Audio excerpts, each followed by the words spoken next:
What's up mga guys? So for today's video, samahan niyo ako ngayon sa school ni Maxine. Pero pag Hilo Marsibo sayo, pag Tagalog kay Lood gayo, pag Bisaya ra. Kamulo ta toothbrush siya, diba? Nakauna na, ko ahak nga nang sayo man taon kay Kugi Mataoy.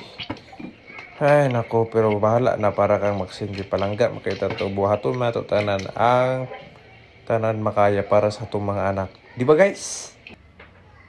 Makarelate na kay ang mga amahan mo sa kamo. Ayaw mo pagdali, dili lalim. Alam magtaguyod, magbuhi og pamilya kay pirti kalisod. Sa unsa pa man atong langayan, mag-ilis na ta kay ang event ni Maxine halaunaan ang orasaan ni is 11:30 man siguro. Kaya natulog ko ani baya alas 8 sa buntag. So less than 4 hours atong tulog. Pero bahala na. Kaya ra. So may muta sa ta, atong puguson si Sophia, ang atong baby girl, tanawa ang tiya ng aping. Gabi, ka-cute. Asa lewat guys? Mama? Sa mama or sa ako? Kay Casey kay, lewat kay Casey. Kamay rigid ako siguro ana. So ang event nga tungadtuan kay photoshoot ni Maxine sa school, kay hapit naman human ang school year.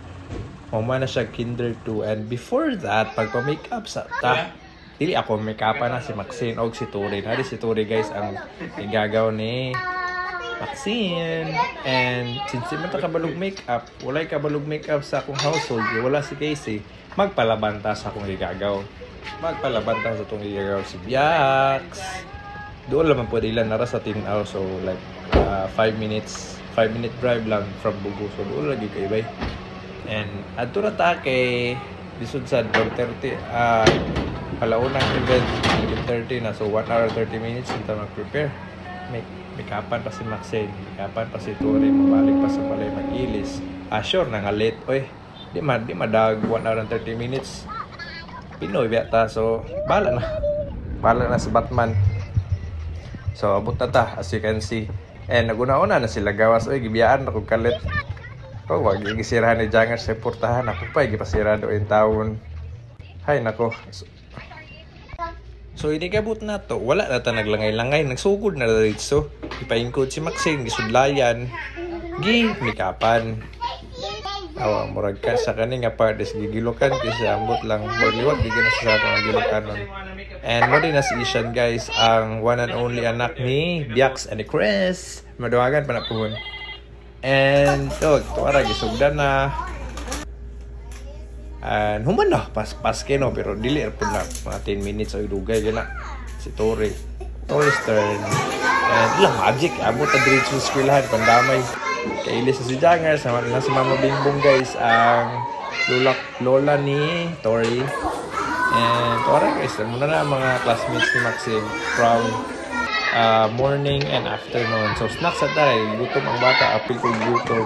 Si Janus, so dula lang sa sayo-sayo si Tori si Maxine, kaya nagulat si Lantern.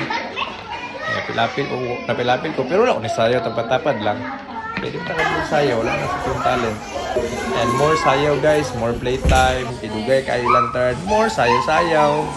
Sayo-sayo, and tuwaran, nagsugod na, photoshoot. Smile, tarong shin. Bala na nag-munipod mo to, borbiton. And mo na si Yang guys, isa sa best friend ni Maxine.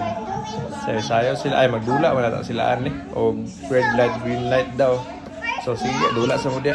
Game is green light, red light. You're 222 and 196 school. Okay, go! Go!